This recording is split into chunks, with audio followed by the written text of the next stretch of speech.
טוב, אם אנחנו כבר בענייני כסף, אז בואי נדבר קצת על אגרת רשות השידור. שלום, תומר טרבס.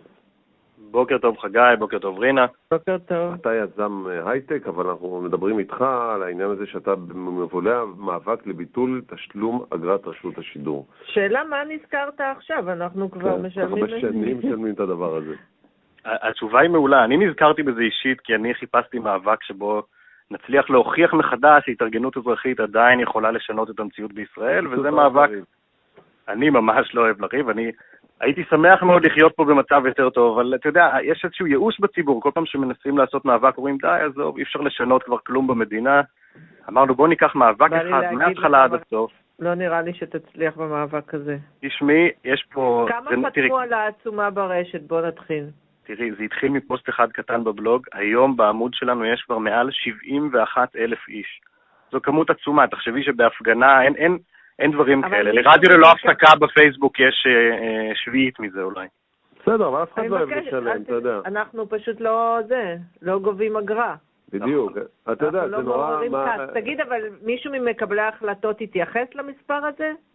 אז בוא אני אעדכן אתכם, זה מאבק שצובר תאוצה והגיע עד לשר התקשורת החדש ועד לרשות השידור. אנחנו הוזמנו להופיע גם בפני הוועדה של השר, גם בפני הוועדה של הרשות. הם מתקשרים אלינו באופן קבוע כמעט, זה מתאמים, זאת אומרת, כשאנחנו עושים פעילות הם שומעים על זה והם למעשה אפילו מודים על כך ושמחים שהציבור נותן איזשהו גב לפעילות שהשר הנכנס גלעד ארדן רוצה לעשות. אבל אנחנו... מרשות השידור גם כן הזמינו אותנו לבוא ולהציג להם את הדברים, ויש תקשורת מולם כל הזמן. אז התשובה היא כן, יש בהחלט תקשורת. רגע, לפני שאת קוראת את התגובה שאתה רוצה לשאול אותך, אבל תראה, על מה בעצם את מתכוננים? על זה שצריך לשלם כסף, או על זה שאתם משלמים כסף על מוצר קלוקל? כי יכול להיות כי יש לא מעט שיגידו לך שחשוב שיש שידור ציבורי במדינה. מוצר קלוקל זה... לא, אז אנחנו... חגי, תודה על השאלה. הגיע הזמן לנפץ את המיתוס הזה שיש קשר בין שידור ציבורי לבין אגרה. הרי היום עם האגרה אין לנו שידור ציבורי איכותי ועצמאי במיוחד מבחינה פוליטית, ולמצד שני יש הרבה שירותים ציבוריים אחרים שהם עצמאיים מאוד ואין להם אגרה. זאת אומרת, אנחנו באופן מובהק מפרידים בין הדברים ואומרים, אפשר לבטל את הגבייה הזו, אפשר לבטל את האגרה, להוריד את ההתעללות הזאת מהציבור, לחסוך אגב עשרות מיליונים בשנה רק על מנגנון הגבייה הכפול, ואת השידור הציבורי הם רוצים לממן אותו בצורה בלתי תלויה, לנהל אותו בצורה לא פוליטית, זה לא קשור, אין קשר בין הדברים. זאת אומרת, מאיזה כסף? מתקציב המדינה?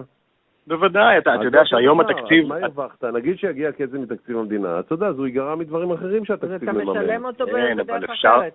אבל אפשר לעשות את זה גם ב50% מהתקציב. התקציב שיש היום, אבל שוב, אנחנו נכנסים לפינה, כל פעם שמדברים על ביטול האגרה, אנחנו נסחפים לפינה של רפורמה ברשות השידור ותיקון המערכת. כי אתה יודע למה, כי זה נראה לנו באמת כמו זה נראה כמו איזה משהו פופוליסטי. בוא נגיד לאנשים בואו נוותר על האגרה וכולם יהיו מבסוטים כי אף אחד לא אוהב לשלם עוד מס.